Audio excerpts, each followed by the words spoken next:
পড়ে চেপে যায়। আব্দুল্লাহ বলে, আল্লাহ গো, এই উটটা যেন না সামনে যায়, আর আমি আমিনার কাছ থেকে যেন না যায়, আর আমিনা তাকিয়ে তাকিয়ে দেখে, আল্লাহ গো, আমার স্বামীর উটটা যেন সম্মুখে না গায়। কিন্তু ওই হারিস বড় ছেলে উটের লাগাম খিচেছে, একের পর এক উট যেন লাইন দিয়ে চলতে আরম্ভ করেছে।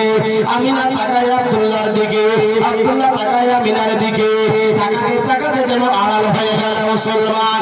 ওই মুলকের সামনে যাওয়ার পরে ব্যবসা আরম্ভ হলো। মুলকের সামনে কথা ছিল 6 মাসের ব্যবসা হবে, 6 মাসের ব্যবসার জায়গায় 1 মাসে ব্যবসা শেষ হয়ে গেল। সুবহানাল্লাহ, 1 মাসে শেষ। 6 মাস ব্যবসা করতে লাগে, সেখানে 1 মাসই শেষ, বরং 4 গুণ লাভ বেশি হয়েছে। সুবহানাল্লাহ। তারা বলতেছে, ভাই আব্দুল্লাহ, তুমি আমার ছোট ভাই, মনে হয় তুমি নবী আব্বা, সেই জন্য এই বরকত বেশি হয়েছে, লাভটা এই জন্য বেশি হয়েছে। চলো বাড়ি চলে যাও, সামানপাতি বাঁধো, ব্যাটিং পাত্র বাঁধো। তাই ভাই চলে যাবে, কত খুশি আনন্দ। 1 মাস, 6 মাসের ব্যবসা 1 মাসে শেষ। এবার আমার আমিনার সঙ্গে দেখা হবে। আর আল্লাহ বলছে, আব্দুল্লাহ তোকে যেতে দিব না। আমিনা আব্দুল্লাহ বলছে যাবো, আর আল্লাহ বলছে যেতে দেব না। এই মুসলমান এবার যখন চলতে আরম্ভ করলো, ব্যাটিং পাত্র বেঁধে বেঁধে চলতে আরম্ভ করলো। যখন মাকামে আবওয়া নামক জায়গায় আসলো বেরাদার, ওই টাইমে যেন আব্দুল্লাহর পেটে ব্যথা আরম্ভ হয়ে গেল।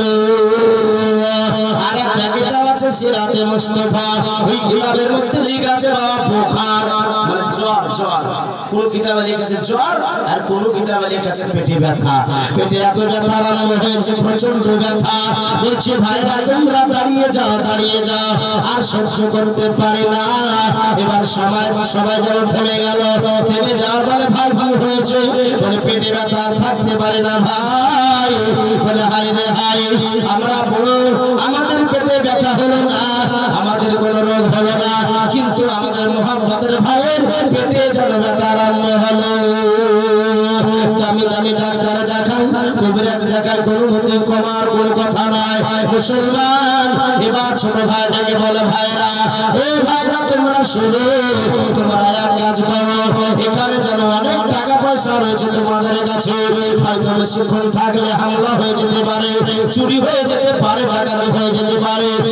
তোমরা এক কাজ করো, তোমরা যেন বাড়ি চলে যাও। বলে ভাই তুমি ছোট ভাই, ভাই মাথায় এত বুদ্ধি গো ভাই। বলে ভাই তোমরা যাও, আর এই বাড়ির লোকটা যে বাড়িতে আছি, এই বাড়ির চাচাকে কিছু টাকা দিয়ে তাকে দায়িত্ব দিয়ে যাও, সে যেন ডাক্তার কবিরাজ দেখায়, যদি ভালো হয়ে যায় তোমরা আমাকে এসে নিয়ে যাবে। তবে ভাই শোনো, এই যে উটটা দেখছো, আমার উটটা সঙ্গে সঙ্গে নিয়ে যাও। বলে কেন গো ভাই, এই উটটা থাকুক না কেন, কখন রোগ ভালো হয়ে যাবে, উঠে চলে চলে যাবে। বলে না না, হয়তো কার জমিতে ফসলে মুখ লাগিয়ে দিবে, কার কোনো ক্ষতি করে দিবে। অতএব শোনো, আমার উটটা নিয়ে চলে যাও। উটটা নিয়ে সবাই চলে গেল। মুসলমান আর এদিকে যেন আব্দুল্লাহকে রেখে দিয়ে চাচাকে বুঝিয়ে দিয়ে বলল, চাচা আমার ভাইকে, ছোট ভাই, আদরের ভাই, আমার ভাইটাকে একটু নিজের ছেলের মতো দেখে রাখবেন। বলে চিন্তা নাই, যাও। এবার একের পর এক সকালবেলা আসতে আরম্ভ হলো। আব্দুল মুত্তালিব কাবা শরীফের মধ্যে দেখো, আজকে ছেলেরা একের পর এক চলে এসেছে।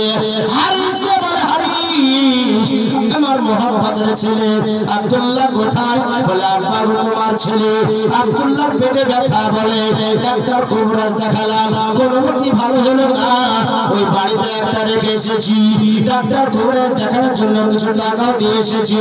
বলে কি করেছিস রে বেটা? আজকে তোদের বিবিরা তোদেরকে দেখবে, আনন্দ করবে, কিন্তু মা আমেনা সবে মাত্র 2 মাস 3 মাস বিয়ের বয়স হয়েছে। আজকে আমেনা কেমন করে থাকতে পারবে?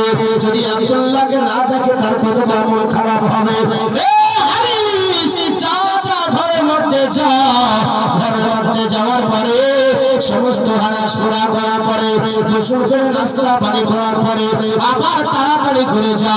আমার আব্দুল্লাহ যে অবস্থায় থাকবে, যেখানে থাকবে না কেন, আমার চলে আয়, এই মক্কাতে আমি আমার বেটাকে ডাক্তারে দেখাবো, কবিরাজ দেখাবো, যে অবস্থা থাকবো না কেন আমার বেটাকে নিয়ে চলে আসবি। মুসলমান যেন হারিস চলতে আরম্ভ করলো।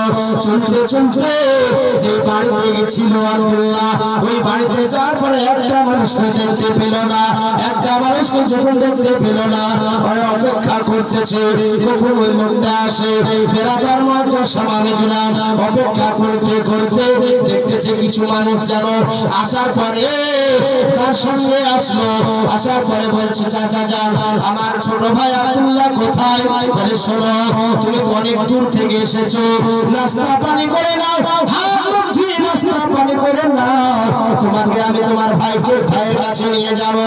এবার যেন হাত মুখ ধোয়ার পরে যেন নাস্তা পানি করার পরে বলে, চলো এবার একটা যেন গুরুস্থানে ঢোকায়। গুরুস্থানে ঢুকিয়ে কেউ বলতেছে, দেখো এটা আমার আব্বার কবর, কেউ বলছে এটা আমার মার কবর, কেউ বলছে এটা আমার ভাইয়ের কবর। এবার যেন একটা নতুন কবরের দিকে একটা লোক আঙ্গুল দেখিয়ে আর কিছু বলে না। আগে তোমরা বলবে এটা আমার বাপের কবর, এটা আমার মায়ের কবর, ভাইয়ের কবর, কিন্তু নতুন কবরের দিকে আঙ্গুল দেখিয়ে কেন তুমি আর তোমরা কেন আর কিছু বলো না? বলে, হারিস এটাই হলো তোমার ভাই আব্দুল্লাহর কবর। জোরে বলো সুবহানাল্লাহ। যেমনই কথা বলা যেন মনে হচ্ছে আসমান ভেঙে মাথায় পড়লো। আমি বাড়িতে যাওয়ার পর আপনাকে কি জব দেবো, আমি নাকি কি জব দেবো? বেহুশ হয়ে মাটিতে পড়ে গেল। তারা পানি ছিটিয়ে হুশ ফিরিয়ে পার পরে বলে, হারিস কান্না করিও না, জীবন কেউ পৃথিবীতে থাকতে আসেনি, আসার একটা সিরিয়াল আছে কিন্তু যাওয়ার কোনো সিরিয়াল না। সিরিয়াল আছে যাওয়ার, আসার বড় ভাই মেজো ভাই, আর যাওয়ার সময় মেজো ভাইয়ের কাছে বড় ভাই, এরকম কোনো সিরিয়াল আছে না? অতএব তোমার ছোট ভাই হলে কি হবে, 25 বছর বয়স হলে কি হবে, তোমার ভাই টাইম হয়ে গেছে, পৃথিবী ছেড়ে চলে গেছে। এবার হারিস যেন কি করলো, এদিকে একটা স্বপ্নের যুগে একটা স্বপ্ন দেখতেছে। কি স্বপ্ন? আকাশে 11টা তারকা উঠেছে, আর একটা বড় তারা, তারপর মেজো ছোট এইভাবে সাজানো রয়েছে। সব চাইতে যেটা ছোট তারা, ওই তারাটা যেমন জমিনে পড়লো, আর জমিনে যেন দাফন হয়ে গেল। জমিনে দাফন হয়ে গেল। জমিনে স্বপ্ন দেখা না, যেন ঘুম ভেঙে গেল। ঘুম ভেঙে যাওয়ার পরে চিন্তা করে, পুরোটা মেজোটা লটা তারা পড়লো না, বাদ বাকি সব থাকলো, আর যেন ওই ছোট তারাটা কেন জমিনে পড়লো, আর জমিনেই কেন আবার দাফন হয়ে গেল। ওই রাত্রি বেলাতে কাবা শরীফের মোতাবাল্লে, কাবা শরীফের সন্নিকটে আছে, দ্রুত গতিতে কাবা শরীফের সন্নিকটে গেলেন।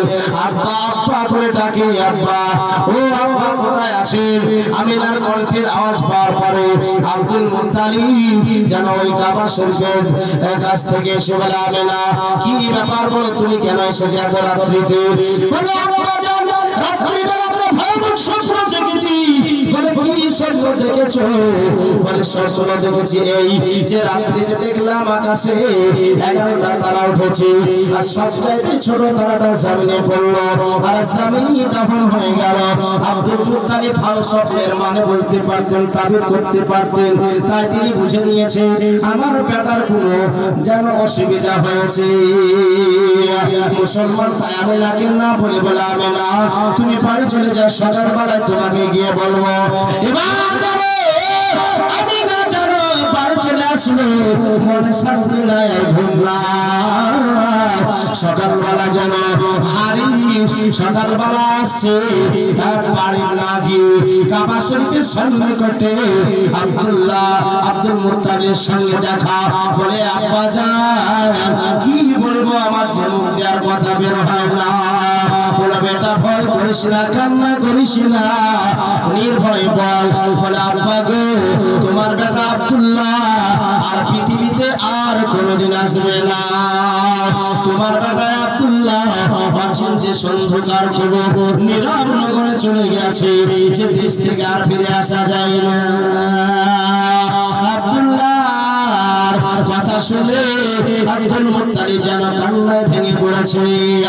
আমিনা কথাটা শোনার পরে আমিনা ঘরে দৌড়ে গিয়ে জানো আজকে জানো আপনার বিছানাতে শুয়ে গিয়ে বুক পড়া দিয়ে কান্না করে। আব্দুল মুত্তালিব বলে তোমাদেরকে বলে যা যা আমিনাকে গিয়ে বোঝা, পাড়াপড়শি প্রতিবেশীরা যে বোঝা। এবার যেন বোঝা কেউ বলে দেখো আমার বেটা চলে গেছে, কেউ বলে দেখো আমার মা নাই আমি কেমন করে আছি। বোঝায় না? যখন কেউ মারা যায় সবাই বোঝায় না? বোঝায় মুসলমান। তাই আমিনাকে বোঝায়। আমিনা বলে